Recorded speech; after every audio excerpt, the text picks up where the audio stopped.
स्वामी मधु परमहंस जी, जिनका अद्भुत नाम लेते ही मन मधुबन बन जाता है, जिनकी वाणी सुनते ही हृदय पुलकित हो उठता है, ध्यान लगते ही आत्मा आलोकित हो परमात्मा के दर्शन करने लगती है।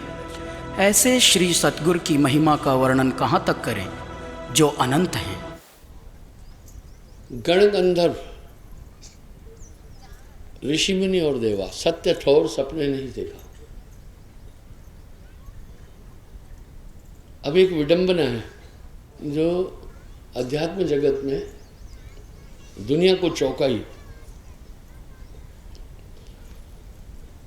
वो सबसे पहली बात अनूठी थी साहब की। वो क्या था, उस तरफ चलता। साहब ने एक बात बोल दी, जो रक्षक तह चीनत नहीं, जो भक्षक सेवे नरता ही। गण गंधर्व, ऋषि मुनि और देवा सब मिलकर हैं काल की सेवा। साथ में क्या बोल रहे हैं, ब्रह्मादि शिव संकादि अज सुर काल के गुण गावही। जो काल जीवन को सतावे तास भक्त दृढ़ावही। हाँ, यानी इस संसार का राजा काल है, ये काल का देश है। इस संसार का राजा काल है, यह संसार काल है राजा। यहां कर्म का जाल पसारा है। सिद्ध साध असंख्यन भेखा, सत्य ठोर सपने नहीं देखा। हाँ, जो रक्षक तह जानत नहीं, जो भक्षक सेवन अर्थाही। एक ये बात बोलकर पूरे समीकरण साहब ने बदल डाले, दुनिया को चौंका दिया।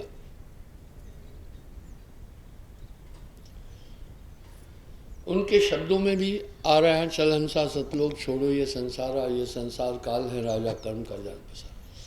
बिल्कुल हमें साफ दिख रहा है कि हम एक क्रूर और शैतानी ताकत के हाथ में बंधे हैं।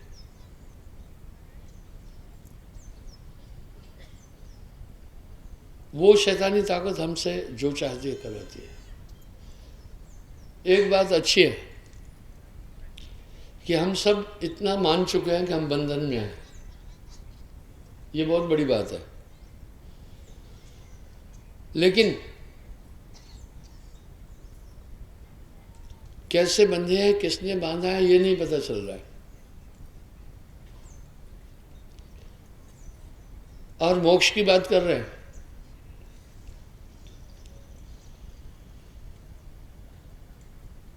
अब साहब इस बंधन पर बोल रहे हैं, बहुबंधन ते बांधिया एक बेचारा जीव। ये आत्मा बंधी है। आइए हम देखें, हमने इस बंधन पर कभी सोचा ही नहीं है। लोग सोच ही नहीं रहे। हाँ, ये जरूर कर रहे हैं मुक्ति मुक्ति। दूसरा, कोई जब बंधे हैं छुटकारे के लिए कोई यत्न नहीं कर रहा है। हवाई बातें सिर्फ। अब साहब कह रहे हैं कुछ तो मुक्ति का जतन कर ले। साथ में साहब एक बात बोल रहे हैं, बहुबंधन ते बांधिया। आप बहुत से बंधनों से बंधे हैं। बहुबंधन ते बांधिया एक बेचारा जीव। आप बहुत बंधे हैं। बरबस आपको एक ख्याल आएगा, हम कहाँ बंधे हैं, हम तो जहां चाहे जा रहे हैं। एक बात शास्त्रों से और अच्छी सामने आ रही है कि आत्मा बंधन में है। हम सब इसको स्वीकार कर रहे हैं क्या? हाँ, स्वीकार कर रहे हैं। इसलिए जब कोई शरीर देहावसन होता है, शरीर छोड़ता है, तो हम सब क्या करते हैं, उसके लिए प्रार्थना करते हैं ईश्वर से कि हे प्रभु इसकी आत्मा को शांति देना। लेकिन हम सब आत्मा के लिए सहिष्णु नहीं है। कह रहे हैं ऊपर से। हम जीवन काल में जो भी क्रियाएं कर रहे हैं वो सिर्फ शरीर के लिए कर रहे हैं। एक दो होए ताहे समझाऊं, सभई बुलान है पिटवा के धंधा, कहे कबीर मैं किस किस को समझाऊं सब जग अंधा। देखो सबको पेट का धंधा लगा है, कोई भी आत्मा के लिए नहीं सहिष्णु है। कितनी अच्छी बात है कि हम देख रहे हैं आदमी जब मर जाता है उसे हम शमशान घाट में फूंक के आते हैं। वेद मुआ रोगी मुआ मुआ सकल संसार, एक कबीरा नाम हुआ जाको नाम आधार। उस समय थोड़ी देर हम सोचते हैं कि हमें भी शरीर छोड़ना है, बाद में कोई ताकत ऐसी है इंसान के अंदर जो उसको ये भुला देती है, इस पर विचार नहीं करने दे रही है। भला ये कितनी बड़ी बेवकूफ़ी है कि हम पूरी उम्र या इस शरीर के लिए गुजारते हैं, इसी के पालन पोषण के लिए, इसकी सुरक्षा के लिए। अब साहब यहाँ एक बात कह रहे हैं, आखिर ये तन खाक मिलेगा कहाँ फिरत मगरूरी में, मन लागो मेरो यार फकीरी में, मन लागो मेरो यार फकीरी में। वाह, इस तरह वो ताकत इसको बांध रही है, आत्मा की तरफ नहीं जाने दे रही है। एक दो होए ताहे समझाऊं, सभई भुलान है पिटवा के धंधा, कहे कबीर किस किस को समझाऊं सब जग अंधा। बड़े बड़े विद्वान, बड़े बड़े पढ़े लिखे, सबको लगल बा पेटवा का धंधा। हम सब कुछ भी कर रहे हैं जो जीवन काल में सिर्फ शरीर के लिए।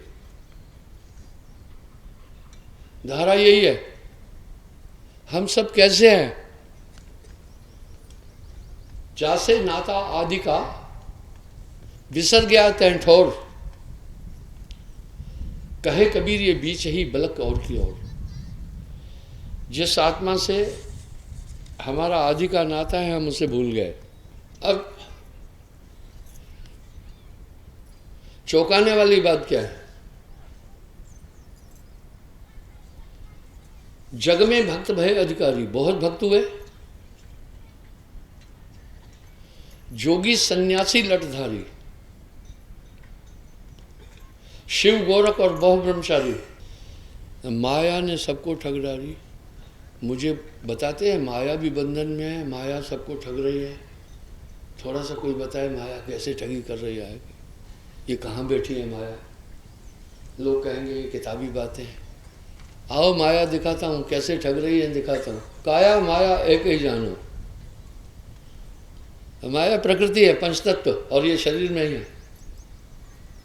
ये कैसे ठग रही है, इसी मन माया तो एक है, माया मन है समाय। अब इस शरीर की ज़रूरत के लिए पूरा आदमी कम कर रहा है, इंद्रियों की पूर्ति के लिए बेईमानी कर रहा है, छल कर रहा है, बलात्कार कर रहा है, फांसी भी है और आजीवन कारावास है बलात्कार का, फिर भी लोग कर रहे हैं। इसका मतलब यह है कि ये प्रबल इंद्रियां हैं, इनका संचालन कोई बहुत शैतानी ताकत कर रही है जो इंसान को विवश कर रही है कि इस तरह चल। देख लिया ना, इसी शरीर से फिर बेटा बेटी घर द्वार पत्नी गृह संपत्ति है, ये माया है। देखा, काया माया एक ही जानो,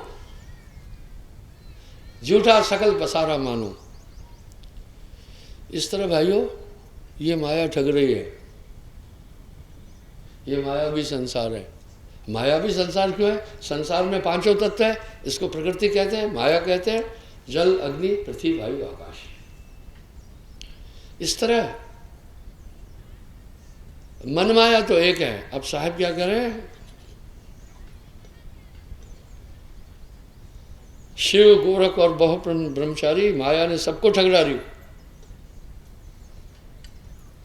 इन्हें ठग जब हम पर धाई, गुप्त नाम में टेर सुनाई। हाँ साहब कह रहे इनको ठग कर मेरे पास भी आई। साहब कह रहे गुप्त नाम की टेर सुनाई, फिर क्या हुआ, लौट गई माया बहुवारी, रहे जीत माया गई हारी।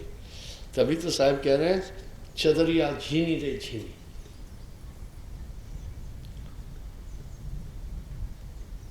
वाह, चदरिया झीनी रे झीनी में निरूपण कर रहे हैं साहब। 5 तत्व का चरखा बना है और ईंडा पिंगला शिकमन भरनी उसमें।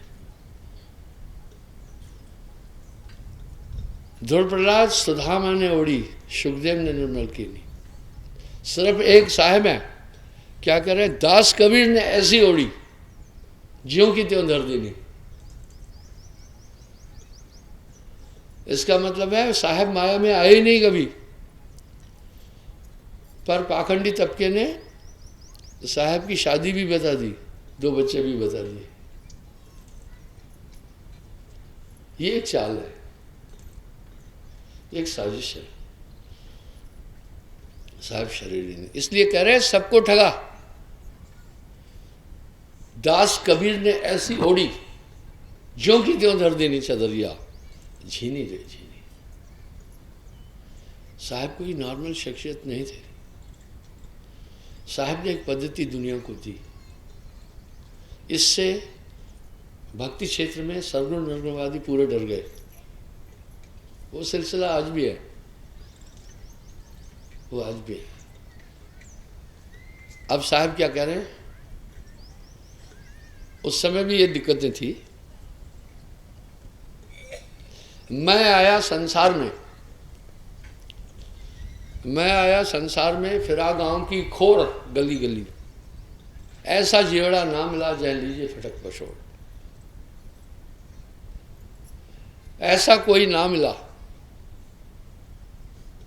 जासे कहिए रोए। रोकर कहने का मतलब है प्रेम से, अपनेपन से कहे। जासे कहिए भेद को वह सिरबैरी होए। जिसको भी उस भेद को बोलो वो मारने के लिए तैयार होता है। हाँ तुम इनकी निंदा कर रहे हो, फलाना है ढिकाना है। वो आपके साथ भी समस्या होती होगी। जब आप किसी को समझाएं कहेंगे ये तो नास्तिक हो गया। माया जाल है कठिन अपारा, तास से गन मन बैठे आरा। बड़े बड़े ऋषि मुनि, गण गंधर्व, देवादि सबको नचाया। वाह कैसे नचाया। साहब बोले माया महा ठगनी में जानी, त्रिगुण फांस लिए कर डोले, बोले मधुरवाणी, त्रिगुण रजतम सद। इस पद में साहब बहुत सुंदर अलंकरण से समझा रहे हैं। केशव के कमला होई बैठी, शिव के भवन भवानी।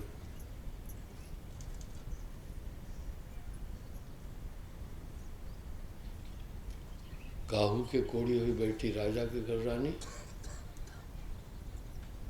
पंडा के मूरत बन बैठी, तीरथ में भई पानी। वाह।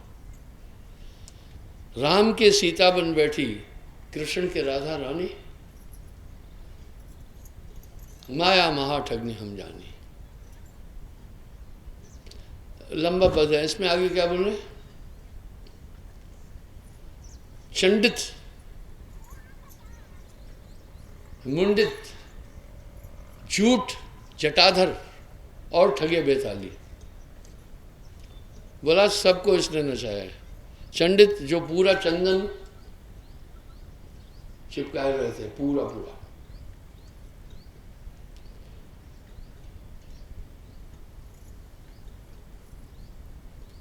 अब क्यों माथे में चंदन लगाते हैं वो सुनो। चंदन की तासीर ठंडी है। जैसे आपके हाथ पर मैं उंगली रखूं तो स्पंदन लग रहा है ना, कुछ रखा है तो ध्यान इधर चलेगा। चंदन ठंडा होने से यहाँ लगाकर यहाँ ध्यान रहता है। लेकिन भैया चंदन से छुटकारा नहीं होने वाला, मन कहीं ना कहीं घुमा के पटके। अब कुछ यहाँ से चंदन यूं लगाते हैं ताकि ध्यान ऊपर सीधा सीधा रहे। ऐसे नहीं मानता निरंजन, दे मारेगा पटकी कहीं का कहीं पहुंचा देगा। आपने नहीं देखा कुछ लोगों के यूं सीधा सर लगाया, वो एक मतलब है कि ऐसे उंगली रखी तो ध्यान यही है ना। तो चंदन ठंडा है, वो ध्यान इधर रखने के लिए कर। तो साहब कहते हैं चंडित जो चंदन लगाए, मुंडित यानी भाल बुल कटा के सन्यासी हो गए, वैरागी जो वैरागी है, झूठ जटाधर बड़ी बड़ी जटाएं बबूत लगा के जो घूम रहे हैं। और ठगे बेताली। बेताली कौन है? जो शमशान घाट में रहते हैं, नरमुंड पहनते हैं, कहते हैं नारी का मुंह नहीं देखना है, तंत्र विद्या करते हैं, सबको ठग रहा है। चंडित मंडित झूठ जटाधर और ठगे बेताली, बस सबको नचाया। कहत कबीर कोई संत जोहरी तिनके हाथ बिकानी। वाह वाह वाह, माया महा ठगनी जब। जहाँ नाम तहाँ काम नहीं, जहाँ काम नहीं नाम, कहे कबीर कैसे रहे रब रजनी की ठाम। अब आपको मैं बताता हूँ, मेरा दावा है नाम के बाद आपके को टोना टोटका जादू झड़ी जंत्र मंत्र ग्रह नक्षत्र भूत प्रेत नहीं लगेगी। ये सब हैं, ये शरीर में प्रवेश लेते हैं। थानेदार बैठा हुआ है मुस्तैद, तो चोर घुसेगा क्या थानेदार के घर में? इस तरह जहां नाम वहां तहां कालगत नहीं। आप देखते ना, ऑल आउट लगाया तो मच्छर नहीं आता है, जो आया तो फिर जाएगा नहीं, इसलिए उसका नाम ऑल आउट लगाया है। तो ये ऑल आउट हो गए। जहां नाम तह कालगत नहीं, वो एक ताकत हमेशा गुरु आपको, जैसे आप देखते हैं ना, पुराने ज़माने में क्या था, ये वैक्सीनेशन नहीं थे, न पोलियो ड्रॉप देते थे, न टीके लगते थे। मुझे खुद पता है, मेरी माँ भी मेरे छोटे भाइयों को, मुझे तो उन्होंने गुट्टी पिलाई, मुझे याद नहीं है, पर बाकी को पिलाती थी। तो मुझे कहती थी मदद करे, ये नहीं पिएगा, ये बाहर फेंकता है। गुट्टी पिला के छोड़ती है माँ। वो क्या करती थी, अपने एक टांग से मेरे छोटे भाई की दोनों टांगें दबा देती थी, एक हाथ से मुंह खोलती थी, दूसरे हाथ से कटोरी डालती थी मुंह में। अब दो ही तो हाथ थे। वो क्या करते थे, उसको बाहर फेंक देते थे। कड़वा नहीं पीना चाहता ना, मुझे कहती थी इसका नाक दबा। अब माता जी को दो ही हाथ थे, चार तो थे नहीं। अच्छा, जब नाक दबाएगी तो सांस लेने के लिए वो यूं करता है, तो गुट्टी अंदर चली जाती है। ठीक, इस तरह गुरु एक गुट्टी पिलाता। आप नाम भी नहीं करना चाहते हैं, ध्यान भी नहीं करना चाहते हैं, आप सीधा साधा करें, गुरु जी पार करना, हमें दुनिया में खेलने दे। वाह वाह वाह। जब मैं कहता हूँ भजन करो भैया, भजन करो, सुरती करो, सुषुम्ना में जाओ, बैठो उठो, सब उदास हो जाते हैं। जब मैं कहता हूँ फिक्र नहीं करो, साहब पार कर देगा, सबकी बाँछें खिल जाती है, प्रसन्न हो जाते हैं। हाँ बस, यानी ये एक आराम वाला काम आदमी ढूंढता है। पर अगर है शौक मिलने का, तो हरदम लौ लगाता जा, जलाकर खुश नरमाई को भस्म तन में रमाता जा। तो बंदो आगे आइए, इस तरह जहां नाम तहाँ काम नहीं, ये सब प्रेत आत्मा है। अरे आपने सुना नहीं कि कामदेव जब सवार हुआ तो बड़े बड़े, इसका मतलब कोई ऐसी आत्मा आई ना। भूत और यमदूत मौसेरे भाई है, ठीक है। भूत भी नहीं दिखता है, यमदूत भी नहीं दिखता है। भरे पूरे परिवार में पकड़ करके ले जाता है, सब देखते रहते हैं, आंख बाय मुंह बाय, लेके चला जाता है। इस तरह किसी में प्रेत आत्मा प्रवेश करती है, उसका पति भी बैठा है, भाई भी बैठे हैं, सब बैठे हैं, कुछ नहीं बचा पाते। भूत पिशाच होए सब न्यारा, काल मूर्छित होकर धावई, काल की भी ताकत नहीं है। जहां नाम था कालगत नहीं, ऐसे साहब ने झूठा नहीं बोला। वो एक गुरु सजीवन नाम बताए, जाके बलहंसा कर जाए। साहब क्या करे, जिनकी गंभ काल नहीं पाई, तीन देव की कौन चलाई।